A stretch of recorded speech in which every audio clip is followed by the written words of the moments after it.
Hi friends, எங்கள் வீட்டில் இன்றைக்கி வந்து முருங்கைக்கீரை பொரியல் செய்யலாம். வாங்க எப்படி செய்கிறதுன்னு பார்ப்போம். நாங்கள் வந்து முருங்கைக்கீரையில் முட்டை போட்டு எப்படி செய்கிறதுன்னு பார்ப்போம். அதுக்கு வந்து வெங்காயம் வெட்டியிருக்கேன், காஞ்ச மிளகா வெட்டியிருக்கேன், முருங்கைத்தாவை க்ளீன் பண்ணி சுத்தம் பண்ணி அலசி வச்சுருக்கேன். எண்ணெய் ஊற்றியாச்சு, கடுகு போட்டாச்சு. அடுத்தது வந்து பெருஞ்சீரகம் போட்டுக்கலாம்.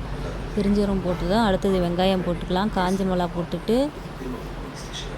சிவந்ததும் வெங்காயம் போட்டு எடுத்துக்கலாம். வெங்காயம் போட்டு எடுத்துட்டு பாருங்கள், நல்லா வந்து வதக்கி சிவந்து வர மாதிரி வரைக்கும் ஒரு 2 நிமிஷம் கிண்டி விடுங்க. கிண்டி விட்ட உடனே வந்து கீரை நம்ம அலசி ரெடி பண்ணி வச்சுருக்கோம் இல்லையா, அந்த கீரையை வந்து சேர்த்துக்கலாம். நம்ம வந்து எத்தனை முட்டை எடுத்துருக்கோமோ அத்தனை அளவுக்கு தகுந்தாப்பில் கீரை ரெடி பண்ணிக்கலாம். நான் வந்து இன்றைக்கி 2 முட்டை தான் போட போகிறேன். அதுக்கு தகுந்தாப்பில் ஒரு பிடி கீரை அலசி ரெடி பண்ணியிருக்கேன். பாருங்கள்,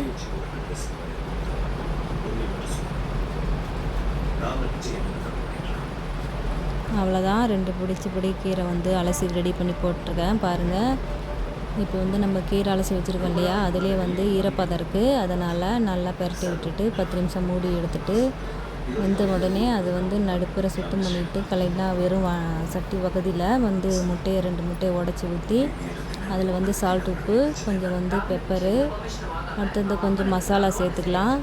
சேர்த்துட்டு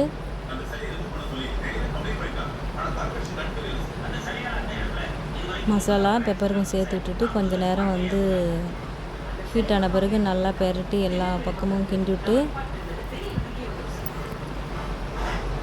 பாருங்கள், ஈரப்பதம் இல்லாத வந்து ரெடி பண்ணியாச்சுன்னா முடிஞ்சிச்சு. உடனே வந்து